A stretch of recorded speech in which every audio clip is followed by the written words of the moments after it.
Hello, friends, and welcome back to Reiki Women podcasts.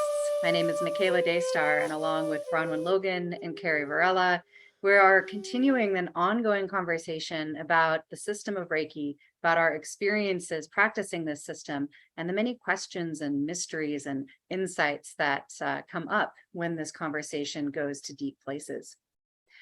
Today, we're going to be talking about the stories that we tell ourselves that can interfere with our healing process.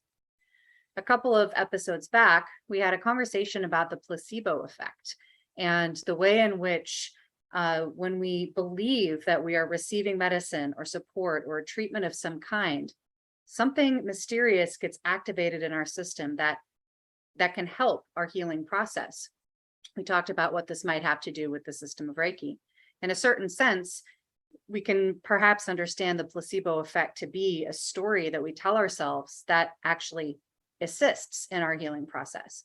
But there are many stories that we carry around inside of us that impact the beliefs that we hold, the ways that we relate to ourselves and other people and the world, that can actually get in the way of our healing, that can have strong detrimental effects on our ability to change and grow and transform and become more whole.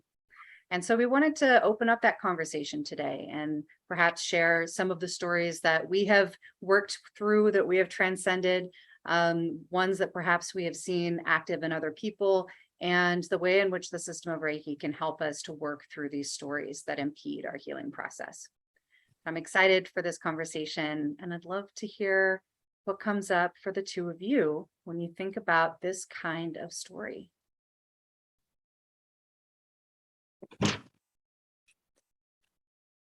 Oh, I'm holding space for Bronwyn to start talking because she introduced this topic, but in case she I'm scared. Right. As I was talking before we started recording, I was like, this one's destined to be a little bit vulnerable, where we share some of our, stories with Reiki and, probably more of our healing as well. And so I'll jump in and I'll start with the vulnerable share.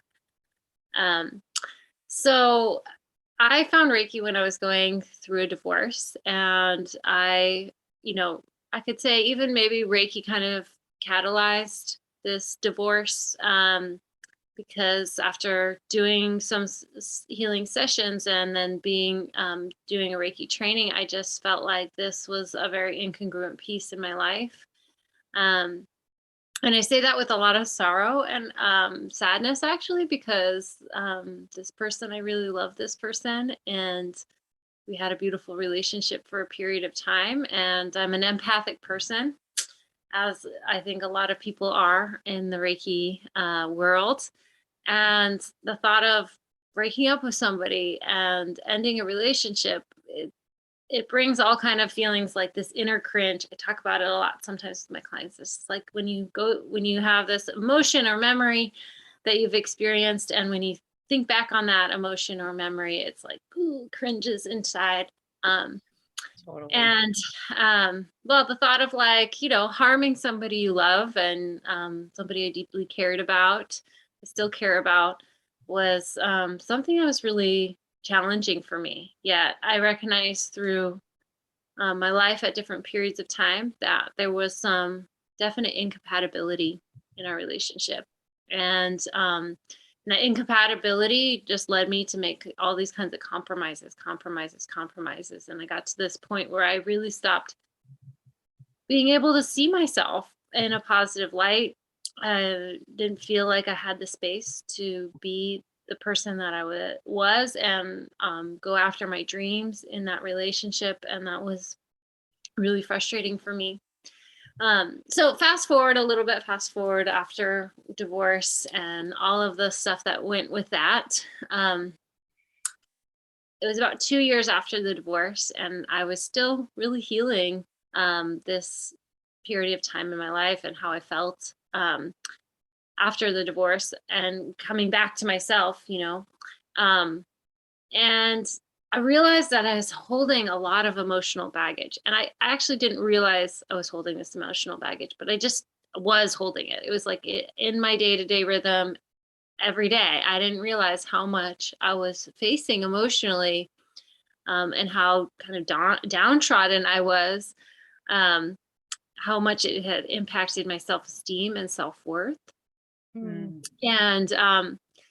And I took a really potent yoga class. And before the yoga class, I had stretched out my mat like in the sun in front of this window, and just something about the alchemy of the yoga class and the whole experience. And then kind of drifted away in Shavasana, the resting pose at the end of a yoga class. And as I rested, I kind of went almost immediately into that same emotional rut, of like feeling like crap about myself, of, anger, regret, sadness, all the things about that were kind of layered on around that divorce. And in a moment, I heard a message, and I had this experience of being in a garden, and something spoke to me, some wisdom spoke to me. And I'd say it's Reiki, but the wisdom said, carry inside of you is a garden. And that message was everything to me. And it helped me so much to realize like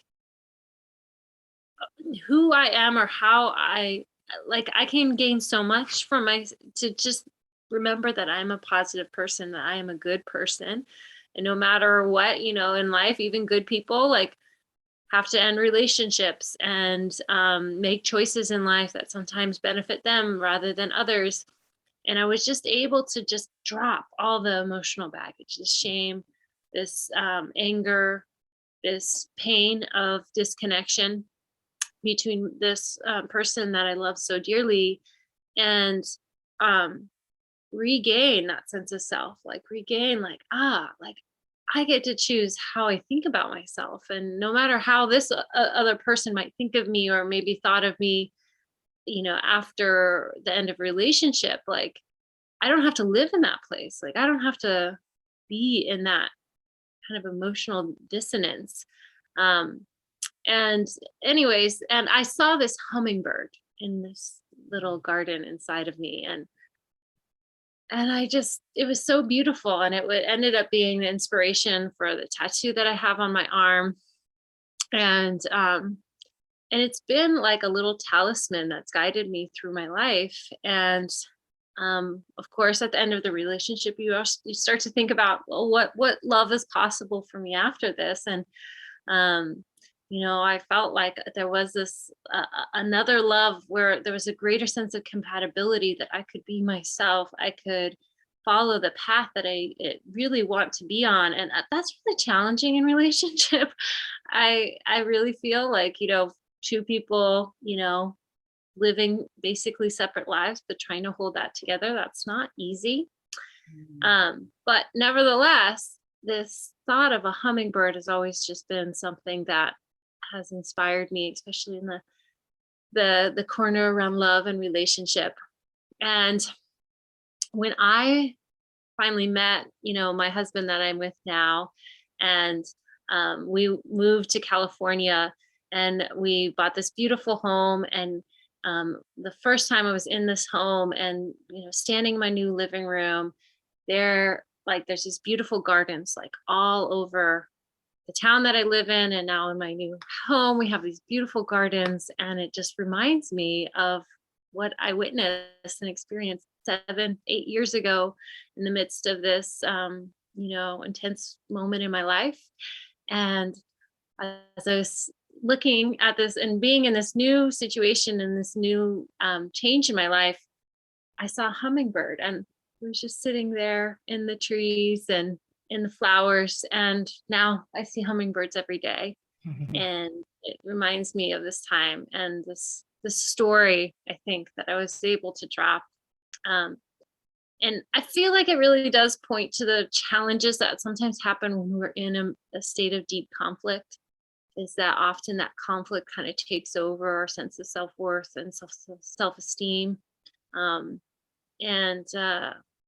yeah, somehow in Reiki's magic, just one word, one sentence, I was able to heal, years of strife and struggle there. And so that was a really pivotal moment in my life. It's beautiful.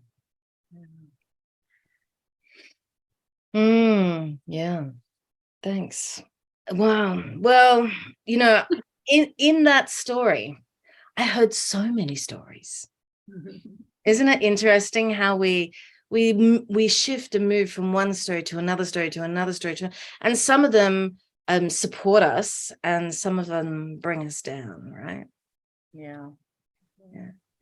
Yeah, it's pretty good. I mean, when I look, when you said, oh, there's lots of personal stories. I mean, I feel like my life is just story after story after story. I feel like I'm living stories. And I think a lot of people, if we think in those terms, we can see that. It's sometimes, you hear people saying like, oh, I feel like I'm in a movie or when things are happening in our lives, and it's like we're living out these stories. And when I hear people talking about, talking as if, whatever's happening now, there's going to be a point, like an end, like the end of the movie, it's the happily ever after point, and that's their life. And, I'm working on this now because that point is going to happen.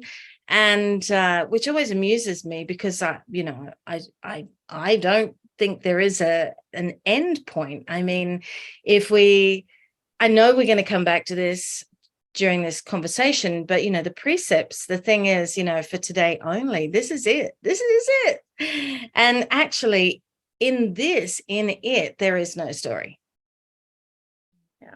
But the stories, as humans, we use them, they're thoughts, coming together, creating more thoughts and more thoughts and more thoughts. I actually had a little thing which I was looking at recently, which was this it's written by a Tibetan teacher called Dilgo Khyentse Rinpoche, and I don't think he's around anymore. I've got a book of him, and he's the most beautiful looking spiritual being. And he talks about what those thoughts are, and how we're like water. And if we think,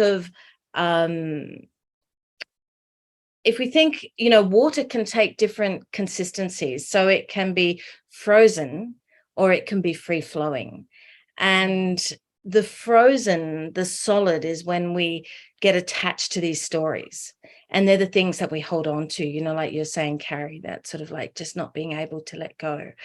And it's not that they're not a part of us, they are a part of us and part of our existence.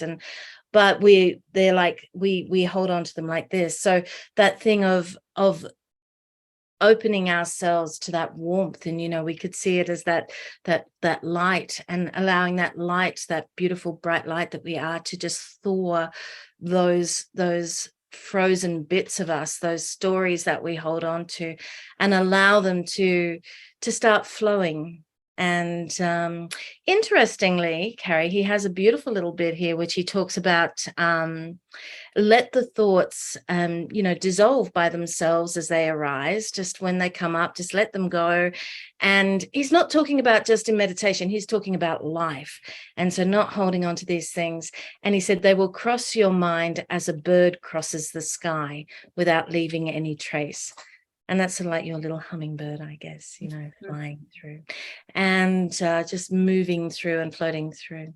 But, I see, as I said, there are stories all the time. And if you want a personal story, I can think of one story that I felt really affected me in my life. And it's just, I think it's one that I've heard a lot of other people say similar things. But when I was in about year 1 or year 2 in school, we used to do singing classes, and I remember the teacher making a negative comment about my singing, and probably that I was very loud, because I do sing loud, and I was probably louder than all the other kids in the class. So she probably told me to be quiet and let the other kids be heard, or something along those lines.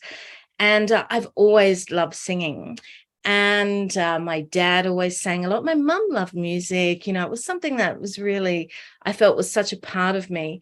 And, but as I then grew up, something in me remembered that story. And I always felt quite inhibited with my singing. And at so many times in my life, I have tried to sing. And, I've sung in choirs and things like that. And that's been enjoyable. But there's always, if ever I have to sing on my own, there is something in me which cuts me down. And it cuts through. And it's like there is this level of lack of confidence that comes through that shouldn't come through, that if I should just let it sing, but I can't let it sing really, and I know it's that I have held on to something to do with whatever happened back then, and it was something where I was teaching myself about who I was and teaching myself about what I can and I can't, and teaching these stories about who we are. Yeah. And I'd like to say that will change. But in all my, I've never been able to combat that and change that or shift that. And I've never understood that, when it comes to really having to do it, that all of a sudden it just becomes really difficult. And it's like, oh, I don't know why I can't do that, and I know why I can't do that, but there's making that shift, dissolving those thoughts, thawing out those frozen bits and allowing it to be free is so much more difficult than we think. It's good to recognize the stories, but dissolving them can be really tough.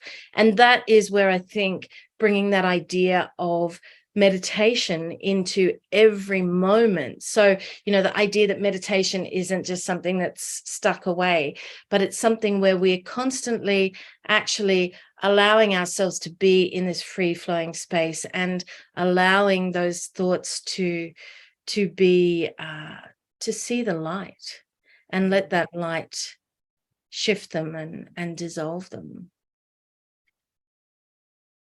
Bronwyn, this story that you shared, it's a really powerful example of what Julia Cameron, the author of The Artist's Way, calls a creativity wound. And she talks about how so many of us as a child who, all of us are naturally expressive when we're children in one way or another. It's just, it is part of a healthy and natural childhood. And so many of us at some point in our development, usually in those first couple of years of school, will be told by somebody in authority, a teacher or a parent, that you're not doing it right. You're too loud. You're not coloring it the right colors. That doesn't look like a house. You're doing it wrong. And there's something about this combination of this powerful innate impulse that we have that I think is so connected to our true self. It's so connected to our vital energy, so connected to the way in which we're connected to each other. Our creativity is part of how we connect and understand ourselves and each other. To combine that, free expression of that impulse with this cutting down, this critique at such a young age, it's powerfully wounding. And for many people, that becomes something that inhibits their creativity until they address it, right? or unless they address it. And it's a really, strong example of the ways in which our early childhood experiences shape us, and they implant these stories in our mind about the way the world works so that we can understand things and move through the world that are based on a particular experience, but we generalize them to mean everything. And when I started thinking about, what might be some examples of that, there were two specific stories that came to mind and that are very specifically tied to the first two precepts of fear and anger. The first one is related to my earliest childhood wounding. When my parents divorced and separated, and my mother and I, moved away from my childhood home. I was about 3, and the shock of that, upheaval of my life up until that point implanted this story that the people I love will leave and that I'll be alone. And that story, kind of an abandonment story, like is the heaviest one that I've always carried. And it shows up in countless different ways inside of my relationships, in my life, in the decisions that I make, in fears that I have. And it's a very fear-based belief. It's a very fear-based story. You know, I am afraid that the people I need are going to leave me and I'll be alone. Yeah. And the second one, developed however it did over my life, and really expressed itself in my marriage that did end. And I kind of became aware of it during that ending period of time, which is that if there's problems in a relationship, it's the other person's fault. So oh, but I like that one. right? So this is an anger-based story, right? Like this is I'm angry about the life that I'm experiencing, right? At that point, life was really challenging inside of this marriage. I'm angry about it. And obviously I'm not doing anything wrong. It's you, and you need to change or else this is all bad. And, in a certain sense, there's a relationship to that other story, the fear story of being abandoned, because if I'm not going to be abandoned, then I have to be perfect. I have to be exactly right. I have to be totally good so that nobody I love will leave me, right? So that's a perception that I built about myself. Therefore, if we're having problems, that's you. You're the one causing the problems, right? So this was a belief. This was a story that I held, and it caused me to fail to take action in my marriage around the things that I was in fact doing to contribute to the challenges we were having. And it was one that I was truly unaware of. Like it was a belief that just operated as if it was absolutely capital T true, and it went unchallenged until my best friend challenged me on it. I was just like, what? Oh, everything is so horrible. What am I going to do? This person won't change. And she just kind of looked at me and she said, it might be time for you to tend to your side of the street for a while. It might be time for you to look at, let him, yes, he's doing all kinds of stuff, but let him work on his stuff. It's time for you to look at your side of the street. And that was really hard to hear. And it's a person that I love, that I really respect. She's a therapist. I had asked her for advice. And so it landed, right? Like I believed her. And she suggested that I try going to Codependence Anonymous, which is a 12-step program that focuses on the condition of codependence.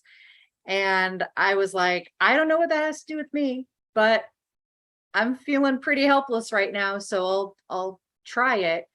And that first meeting at Codependence Anonymous, like laying out what codependence looks like and where the pitfalls are and how the behaviors of codependence show up, how they impact relationships, how they harm relationships. It was like I was being hit over the head with brick after brick. It was like, that is me. Those are my contributions. This is my side of the street. I have been contributing to these problems this whole time. And it was a powerful moment of like the beginning of a healing process, right? That cracking open that has to happen, right? Where that belief that I'd held for so long, that is so wrapped up into my scariest childhood stuff, had to get cracked open, and I had to get humbled, and I had to feel kind of humiliated for a little while. And I had to learn, right? And be around other people who had been learning those lessons on time. And that was, that cracking open was absolutely essential for healing. And it's no surprise to me now, looking back 10, 11 years later, that I had to go through that experience before I could connect with Reiki. Because if I hadn't cracked myself open and started looking at my side of the street, then working with Reiki would have been a whole different set of challenges, I think. So I'm very grateful for it, but that was a really, really difficult experience of having such a firmly held story challenged and cracked open in that way.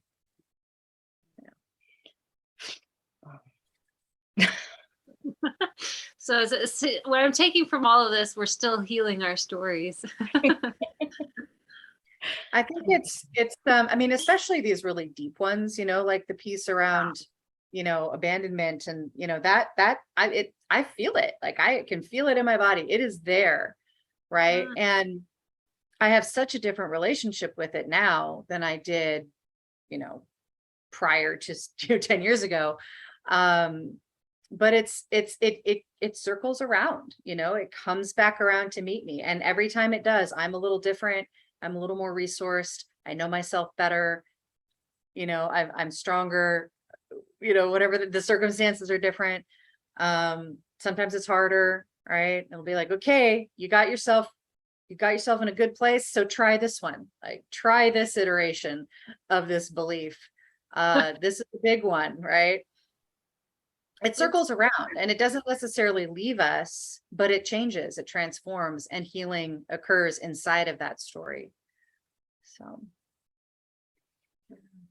and Mm. love occurs even inside of those stories and times where we, I don't know, I think abandonment is a hard one because it's always this push pull of like, I'm going to push you away before you reject me, or you um yeah, reject me basically. And so I think we do, and I've noticed it a lot in my own marriage too, is that it can show up for both of us. And it's one of those things where when we feel like we're going to abandon each other, we both immediately like step into our childhood, childhood wounds, and this not, not the best part of ourselves. And so and I then it's think hard to recognize that and step back. And I think there's a lot to be said about healing within relationships too, because there's so much. And I think it really points to just a general wounding that we all have around relationship and connection and the duality of non-duality, the non-duality of duality, that we see. It's hard to reach across the aisle and see each other, see how we, ourselves contribute to what's happening in the overall dynamic, the yo-yo back and forth in relationships. It's absolutely. something to witness. Yeah, the childhood thing, just bringing that up, I did, and so did Michaela. And I think, you can see it, that well, I mean, when we're kids, we don't really know how to deal with things, and, what we don't have the skills that we do now to work things out. So, I think the things that happen to us when we're kids, that's when it starts to roll and gather moss as it goes along, and grow and become different monsters. And so very hard to break that open, and to, you talked about cracking that open. So hard to get to the bottom of that, to shine that light into that, and let it dissolve and disappear. But as I said, awareness is a good first step, and it takes us different places. The that Rinpoche that I was talking about, he said that that the mind is the thing that leads us into, because he's Tibetan, and the belief in reincarnation, this idea that the mind leads us into our next incarnation. It's the mind that takes us there. It's those frozen particles that exist that actually move us into the next incarnation. If there were no frozen particles, there would be no need to move into a next incarnation. So I thought that's sort of interesting too. It's those things that we hold on to that we're still trying to sort out and fix, and that are familiar. They, that we feel they are us, that that would be considered to be the things that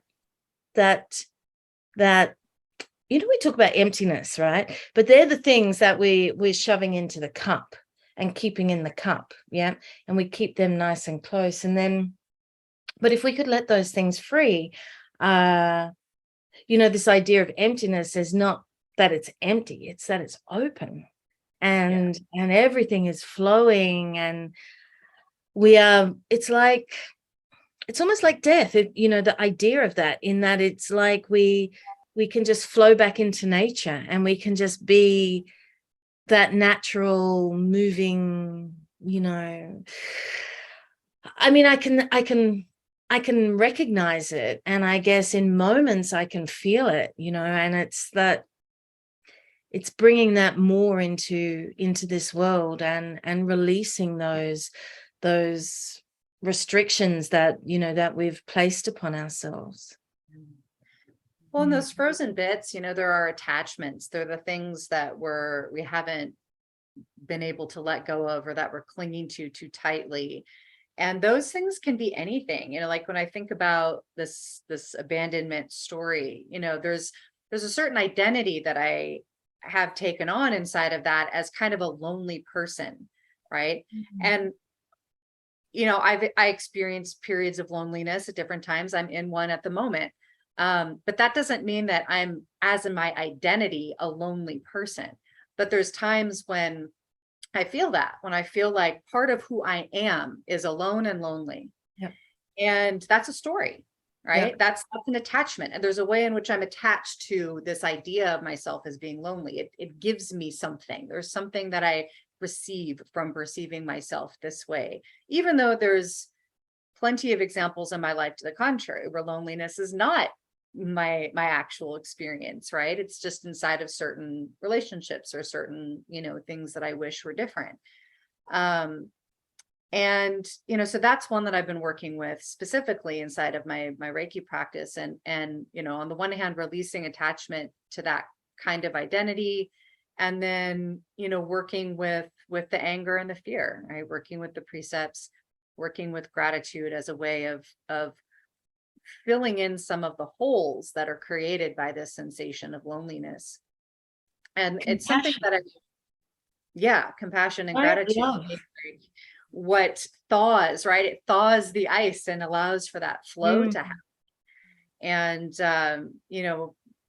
think about that a lot. What are the things that we're not willing to let thaw out, that are going to stick with us and keep us stuck in these stories that repeat themselves inside of our lives. Yeah. It's, not getting discouraged by the times where, everybody has, this is life, right? It's how we work with that. And, not getting discouraged by those feelings, feeling compassion for ourselves, and that compassion, allowing that gratitude, as you say, to be there. And then, with the times where everything's great and wah, to realize that, well, not to get too attached to that either. It just is, right? It is that. And you can see that as almost like dreamlike, like it's lovely. But it's like, it's still not something that is fixed. Right. The fixed. Well, and being attached to, the joyful times, right? That takes us out of just for today, because if I'm attached to it, then I'm expecting it to continue. Right. And I'm now looking ahead, right? And I'm remembering times when it wasn't joyful. I'm looking behind, as opposed to being in the moment and trusting, knowing that it is going to change, right? It will change. It will be different. Whatever it is, it will be different. And that's good, and that's natural, and that's the way it is. And therefore, the degree to which I can stay present with what is happening now, whether or not it feels good, is part of the medicine of transcending these stories that keep us fixed in these patterns, right? These patterns of behavior, these patterns of emotional attachment, these patterns of sadness and loneliness. I have a pattern of loneliness in my life, and there's circumstances that contribute to that. But there's also this belief system and this pattern of stories inside me that's the stronger contributor. And it's deep, it's very, very present in a lot of different ways. And, in a certain way, I'm grateful for it, because as you said a moment ago, Bronwyn, the awareness being that first piece of medicine, right? That first, moment of triage to interrupt the cycle, is being aware of it. And I'm very aware of it, and I see it show up again and again, which can be really exhausting. All right, so I want to name that, like, when we're really working through a story that's been with us for a long time, it's part of our operating system. It's part of what energizes us or de-energizes us. And when we're trying to interrupt that you know inertia, right, that perpetual motion of that story, it takes a lot of energy and it can be really, really exhausting. And so I want to just like appreciate anybody out there who's listening who has undertaken changing a story that you've held on to for a long time, coming to that point of awareness, that cracking open, and then being willing to say, okay, well, how else might it be? If this isn't exactly true, this story, this truth that I've believed for so long, then what might actually be true?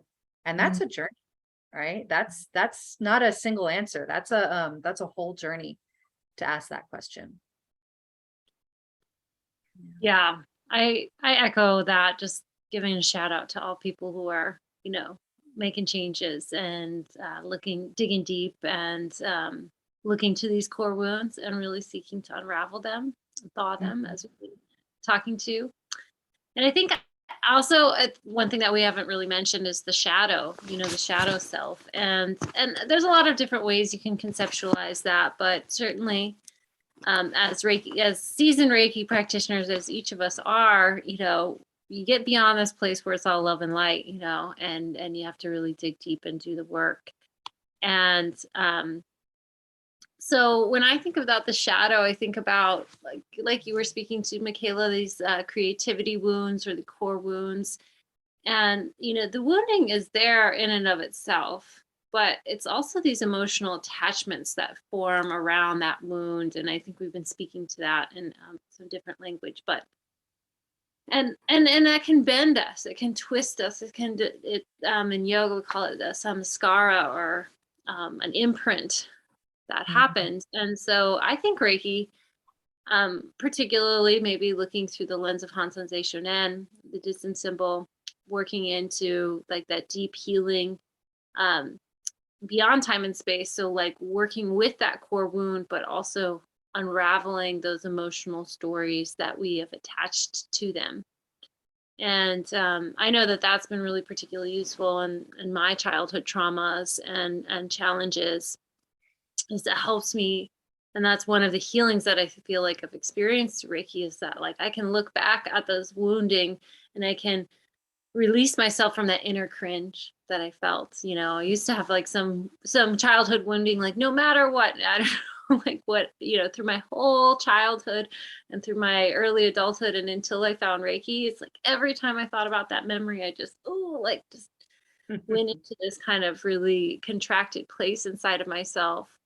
But Reiki helped me release that. And that's something that I've always just been so grateful for. But when those stories arise, or when we know that we're in kind of a shadow place, I think it's also helpful, like if we are mindful people, if we are consider ourselves on a spiritual journey, whatever that means, sometimes there's this tendency to want to distance ourselves from our own emotional pain. And I think that that's challenging too. Like you have to be able to look at how you feel about things that are happening in your life, your wins and your losses. And if you're not willing to look at that, it just kind of builds up this momentum and steam in your shadow self, where, like you have to somehow, I think in my own practice, is somehow trying, when something is happening in my life that isn't exactly roses, like I have to be mindful of how I really feel about that. And even I can be like on the surface level, like, oh, it's okay, wins and losses, all good. But if I've internalized this feeling that I'm a loser, or that this is happening because I'm not good enough, or any of the stories that we can attach to that, we're just constantly internalizing it and not really acknowledging how that really makes us feel. Then we're kind of setting ourselves up for a healing crisis down the road, when all of that energy starts to build up, that emotional energy, and then suddenly you're like, oh my God, I just feel like crap about myself. And you have to kind of untangle it and work through it. So I think no matter who you are, it does take this humility and self-reflection to look kindly at yourself, but to look truthfully also at what's really there, how you really feel. Um,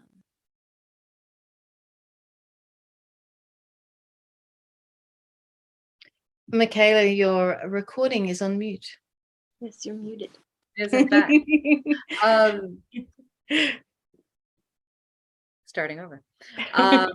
Yeah, the example that you shared around, drawing on Honsha Shonen and the third symbol as, a remedy for this sort of situation, I think is a really good one. And the energy map, the map of the energy system that we use inside of the system of Reiki of the three diamonds, has been a really powerful aspect of my practice around this idea of healing the stories that are in the way of our transformation. Beginning with the groundedness of the first diamond, of working with Chokure and the first symbol that really roots us into that grounded sense of resources, of being big enough, of having enough resources to kind of root in and deal with what we need to deal with. Then moving up to the second diamond and working with spaciousness, working with space and breadth and vision, and opening ourselves up from that stable base to new ideas, right? And so that, if I'm feeling supported enough, then I can take a look at these stories and take a look at them through a new light with more spaciousness, more curiosity. And then ultimately, when those two things are in harmony, coming to the third diamond in the heart, coming to Honsha Seishonen as a representation of that, and the energy of connection that symbol and that mantra carries, that connection that's connected to compassion. And that is really about us finding our place in the web of life, in our, hara to hara connection with all other life. And, it's in those moments when we're really rooted in that sensation of true connection from a compassionate place, hara to hara, true self to true self, those stories melt away. They don't matter anymore. That flow has happened. All of the ice has melted, and we have access to all of that nurturing water that was bound up in those stories when they were frozen. And so this map of the three diamonds can be very esoteric, but it can also be very concrete, because it gives us a specific pattern to follow, right? That lands us in a place where we can experience our wholeness, and we can experience these stories just not mattering that much anymore. So I think it's a really powerful way to work with the system of Reiki around this specific issue. Yeah, that's really beautiful, Michaela. And I think it's a great place to finish here. Yeah, we're coming to the end of our conversation. So folks listening, I just invite you, if you're feeling up for it, to really take a moment and think about what are the stories that you might be carrying with you that are interfering in some way with some sort of transformation or healing that you're longing for, that you're trying to bring about in your life. If that's something that you need support on, reach out to us. The system of Reiki and other sorts of systems can be incredibly supportive in cracking open those stories and transforming them. And so be sure that you have support in that process. Send us your questions, your feedback, your own stories of this kind of experience. We would love to hear what has gone on for you. And until next week, we hope you are very well, and we will see you next week. Bye-bye.